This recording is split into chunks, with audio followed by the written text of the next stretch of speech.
Hello friends, welcome back my YouTube channel. Friends, यहाँ पे बात करने वाले हैं हम जो बिहार बीपीएससी के एग्ज़ाम होने वाले हैं 7th फेज में। ये मोस्ट इंपॉर्टेंट सेलेक्टेड क्वेश्चंस हैं फ्रेंड्स। यहाँ पे एक एक करके बात करेंगे और ये जीएस के क्वेश्चंस हैं जो कि बिहार के जो टीचिंग एग्ज़ाम होने वाले हैं उसमें यहाँ से क्वेश्चंस बनते हैं। और वही क्वेश्चंस हैं जो कि उसमें एग्ज़ाम में पहले के आए हुए हैं, प्रीवियस ईयर्स के क्वेश्चंस हैं जो कि हमने सेलेक्ट करके यहाँ पे लाए हुए हैं। मोस्ट इंपॉर्टेंट सेलेक्टेड क्वेश्चंस हैं यहाँ पे। तो एक एक करके इसके बारे में हम डिटेल में बात करेंगे और अदर ऑप्शंस पे भी हम बात करेंगे ताकि अदर कई सारे क्वेश्चंस हम यहाँ से तैयार कर सकें, आंसर तैयार कर सकें ताकि एग्जाम में हमें कोई प्रॉब्लम्स ना हो। तो फ्रेंड चलिए आइए एक एक करके इसके बारे में बात करते हैं। तो सबसे पहले हमारे चैनल को वीडियो को लाइक करें, हमारे चैनल सब्सक्राइब करें, शेयर करें। तो यहाँ पे हम एक पहला क्वेश्चन की बात कर लेते हैं कि भारत में भौगोलिक क्षेत्र में कुल कितने प्रतिशत वन लगे हैं। तो यहाँ पे है कि भारत में भौगोलिक क्षेत्र में कुल कितने प्रतिशत वन लगे हैं। तो यहाँ पे हो जाएगा 24.62%, 21.23%, 33%, 22.16%। तो यहाँ पे भारत में जो भौगोलिक क्षेत्र की यहाँ पे बात कर रहा है तो कुल कितने प्रतिशत वन लगे हैं अभी वर्तमान की बात जो है वो यहाँ पे है 24.62%। अब यहाँ पे हम बात कर लेते हैं कि ये तो वन वर्तमान में की बात है। अब हम आते हैं यहाँ पे बात कर लेते हैं कि वन होना कितना चाहिए। तो वन यहाँ पर होना चाहिए फ्रेंड्स 33% वन होना चाहिए। यहाँ पे 33% वन होना चाहिए लेकिन नहीं है, 24.62% वन है। यहाँ पे बात है कि वन महोत्सव कब मनाया जाता है, इसके बारे में बात कर लेते हैं। तो जो जुलाई का प्रथम सप्ताह होता है उसमें जो है वन महोत्सव दिवस मनाया जाता है। और ये भी बात कर लेते हैं कि सबसे ज़्यादा वन जो है कहाँ पाया जाता है। तो सबसे ज़्यादा वन पाया जाता है एमपी में, मध्य प्रदेश में वन पाया जाता है। और एक क्वेश्चन यहाँ से एक और बनते हैं क्वेश्चंस की वन सर्वेक्षण जो होता है, वन सर्वेक्षण संस्थान, जो वन सर्वेक्षण संस्थान है वो कहाँ पर है। तो ये वन सर्वेक्षण संस्थान है आपका यहाँ पे है, वो उत्तराखंड के देहरादून में है। उत्तराखंड के देहरादून में है, देहरादून में। ये मोस्ट इम्पोर्टेंट है फ्रेंड्स कि आई होप आपको ये पहला क्वेश्चन समझ में आया होगा। अब हम आते हैं अपने नेक्स्ट क्वेश्चन की तरफ। हमारा नेक्स्ट क्वेश्चन क्या कह रहा है, क्वेश्चन नंबर 2 है। यहाँ पे क्वेश्चन नंबर 2 है कि सर्वप्रथम इंडिया शब्द का प्रयोग भारत की किस भाषा में किया गया था। तो सबसे पहले यहाँ पे हम इसके बारे में बात कर लेते हैं और डिटेल में बात करेंगे यहाँ पे ताकि अच्छे से आपको क्वेश्चन समझ में आए। यहाँ पे है कि सर्वप्रथम इंडिया शब्द का प्रयोग भारत के लिए किस भाषा में किया गया था। यहाँ पे ग्रीक, उर्दू, ग्रीक, फारसी, अरबी, यहाँ पे ग्रीक भाषा में किया गया था फ्रेंड्स। तो ये जो है इंडिया शब्द का, तो ये इंडिया जो है ये इंडस रिवर इंडिया से ही इंडस रिवर बना हुआ है।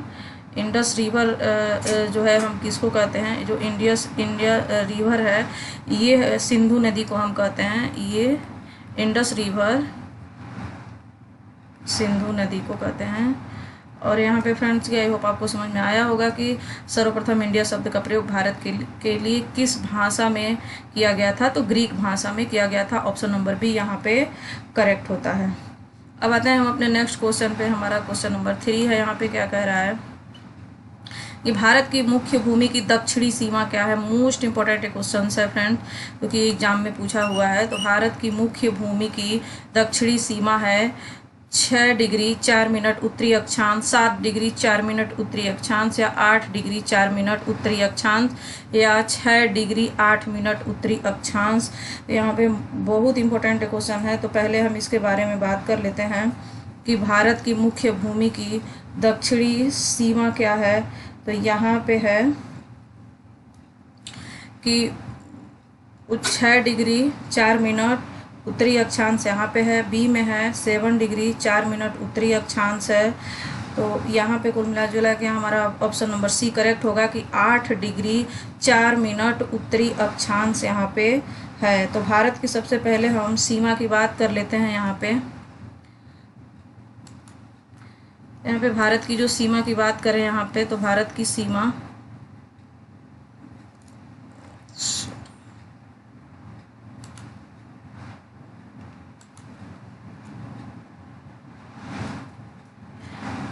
पे भारत की सीमा, यहाँ पे है भारत की सीमा 6 डिग्री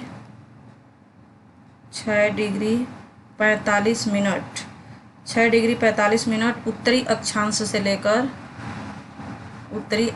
से लेकर के, और यहाँ पे है 37 डिग्री 6 मिनट उत्तरी अक्षांश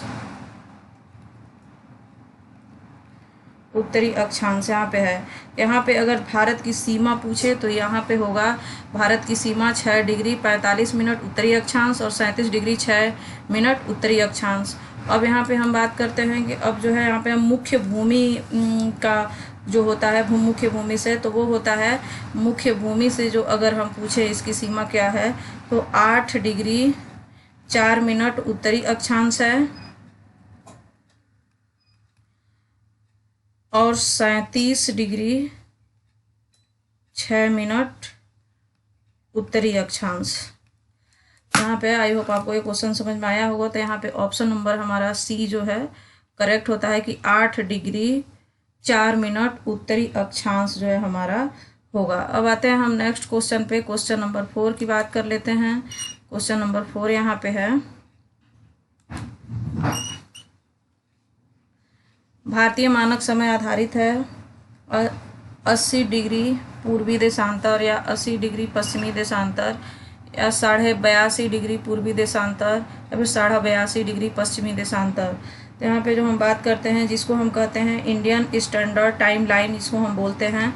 यहाँ पे ऑप्शन नंबर हमारा यहाँ पे सी होगा कि 82.5 पूर्वी देशांतर जो होता है ये क्या है, भारतीय मानक समय आधारित है 82.5 डिग्री पूर्वी देशांतर। ऑप्शन नंबर सी हमारा यहाँ पे करेक्ट होता है। तो भारत का जो देशांतरीय विस्तार है इसके बारे में बात कर लेते हैं।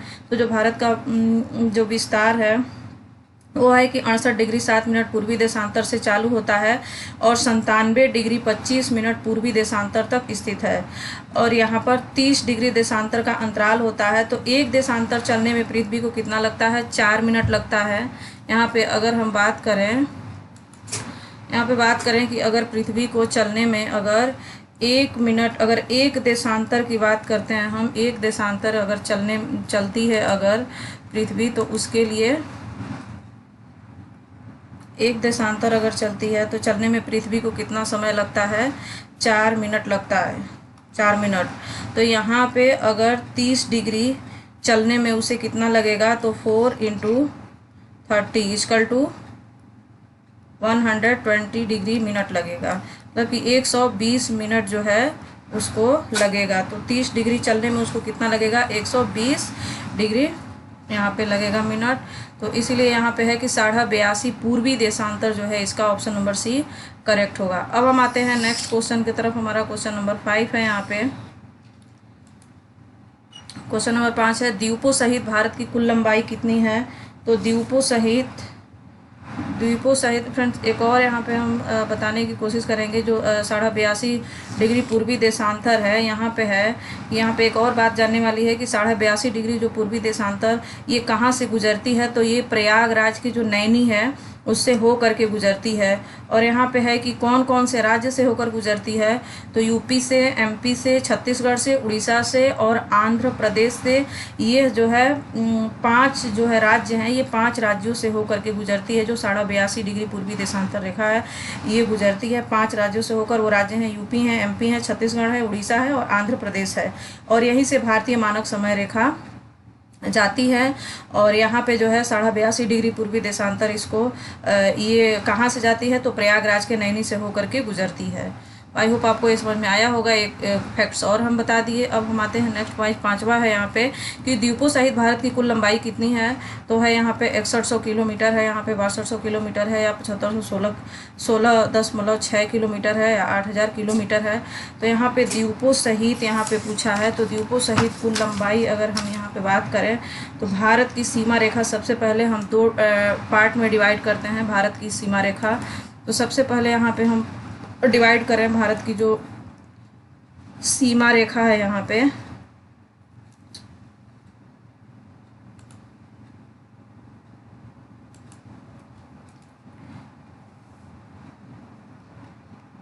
भारत की सीमा रेखा, जो भारत की सीमा रेखा है यहाँ पे हम दो पार्ट में इसको हम डिवाइड करते हैं। पहला है यहाँ पे स्थलीय सीमा रेखा होता है, स्थलीय सीमा रेखा, और यहाँ पे दूसरा होता है यहाँ पे जलीय सीमा रेखा।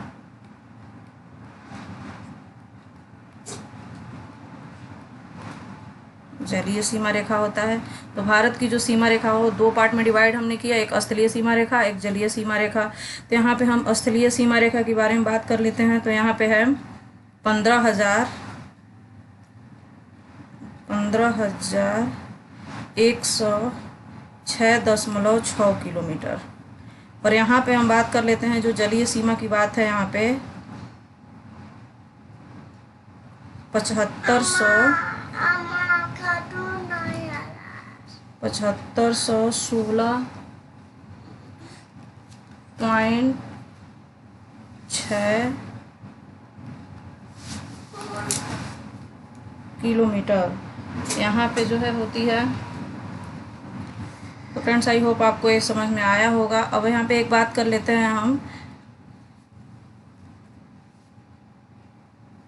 6100 किलोमीटर समुद्री तटीय सीमा रेखा यहाँ पे होता है। 6100 किलोमीटर समुद्री तटीय सीमा होता है। तो यहाँ पे हमारा ऑप्शन नंबर ए करेक्ट होता है। यहाँ पे ऑप्शन नंबर ए करेक्ट होता है कि 6100 किलोमीटर। द्वीपों सहित भारत की कुल लंबाई कितनी होती है? 61 किलोमीटर होती है।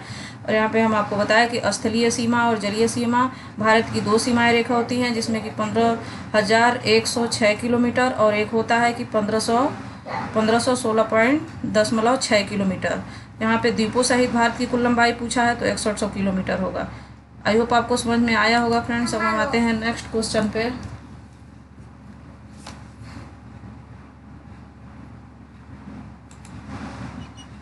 मेरा नेक्स्ट क्वेश्चन है, भारत का क्षेत्रफल विश्व के कुल भौगोलिक क्षेत्रफल का कितना है? 2.2%, 2.4%, 2.8% या 3.2%।